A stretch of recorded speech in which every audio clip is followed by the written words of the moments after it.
অনেকেই আছে তারা চিড়ের পোলাও খেতে একদমই পছন্দ করে না। আজকের রেসিপিটা একেবারে তাদের জন্য। নিরামিষ দিনে এরকমভাবে চিড়ের পোলাও একটিবার হলেও বাড়িতে ট্রাই করে দেখুন, আর একবার আরও বারবার তো এইভাবে বানিয়েই থাকবেন, এটা আমার গ্যারান্টি রইল।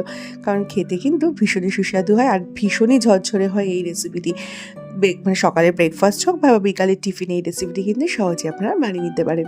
এর জন্য নিতে হবে একটু মোটা টাইপের চিড়েটা কিন্তু পাতা নিলে হবে না, একটু মোটা টাইপের চিড়া নিতে হবে।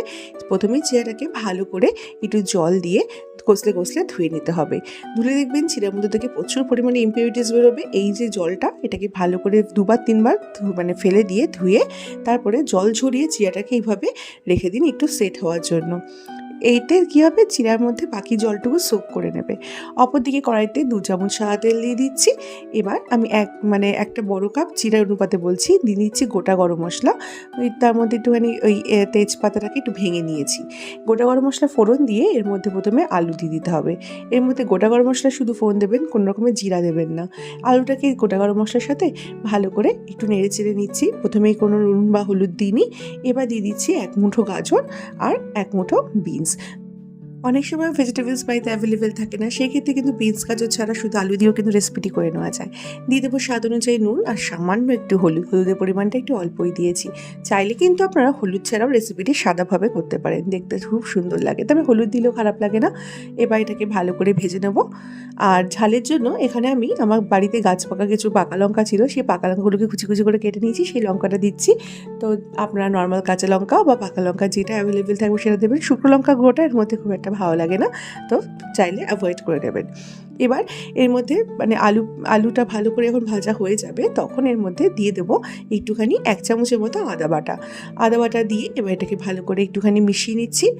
তারপরে আমার যে চিড়াটাকে আমি রেখে দিয়েছিলাম, এবার এই চিড়াটাকে এর মধ্যে অ্যাড করে দেবো। দেখুন চিড়াটা অটোমেটিক জলগুলো সোক করে নিয়ে কি সুন্দর ঝুরঝুরেও হয়েছে, এবার নরমও হয়ে গেছে।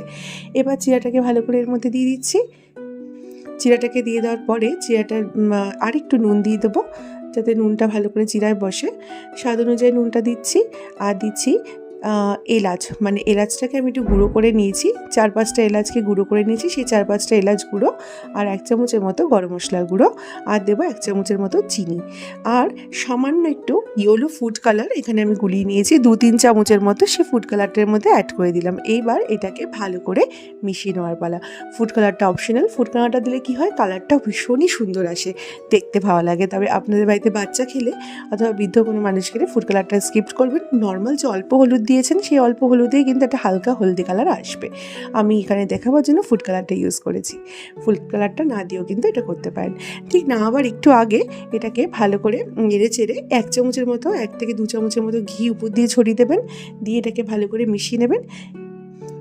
তারপরে এটাকে ভালো করে যখন সব কিছু মেশানো হয়ে যাবে, 1-2 মিনিট হালকাভাবে লো ফ্লেমে ভাজবেন, কারণ তেলটা অল্প থাকে, তো হালকাভাবে লো ফ্লেমে 1-2 মিনিট ভাজার পরে গ্যাসের ফ্লেমটাকে একদম কম রেখে এটাকে ঢাকনা দিয়ে ঢেকে রেখে দিতে হবে টানা একদম লো ফ্লেমে 30 থেকে 40 সেকেন্ড, এর বেশি নয়। 30-40 সেকেন্ড একটু হালকাভাবে এটাকে দম দিয়ে দিচ্ছি। তারপরে এটাকে ভালো করে নেড়ে চেড়ে গরম গরম পরিবেশনের বেলা। এই যে ঢেকে রাখছি তার কারণ হচ্ছে এই যে গোটা গরম মশলা, ঘি, এইসব সেন্টটা খুব সুন্দর করে এর মধ্যে বসে চিড়ার মধ্যে। তো এবার এটাকে গরম গরম পরিবেশন করুন। আর এই রেসিপিটা কীরকম লাগলো আপনারা যদি বাড়িতে বানিয়ে থাকেন, খেয়ে কিন্তু অবশ্যই জানাবেন। আর আমার চ্যানেলে আপনারা যদি নতুন হয়ে থাকেন, তাই চ্যানেলটিকে সাবস্ক্রাইব করে দেওয়ার অনুরোধ রইল। আর যদি ফেসবুক থেকে দেখেন, তাই চ্যানেলটিকে ফলো করে দেওয়ার রিকোয়েস্ট রইল।